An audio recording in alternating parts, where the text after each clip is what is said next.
ஆண்டவர் ஆலயத்திற்கு வருகிறார்.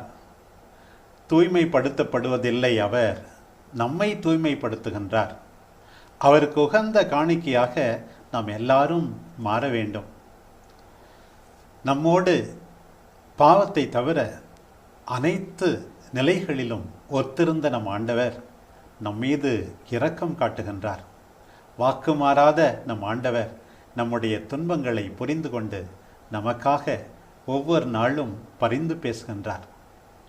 அந்த ஆண்டவரை பெற்றெடுத்த அன்னை மரியா யோசேப்புடன் இணைந்து வந்து அவரை சட்டப்படி காணிக்கையாக ஆலயத்தில் ஒப்புக் கொடுக்கிறார்கள். அந்த நேரத்தில் ஆலயத்திற்கு வந்த சிமையோனும் அன்னாவும் தங்களுடைய முதுமையிலும் நம்பிக்கை இழந்து விடாமல் ஆண்டவரை அடையாளம் கண்டுகொண்டு நம் எல்லாருக்கும் ஒரு சிறந்த சாட்சிகளாக விளங்குகின்றார்கள்.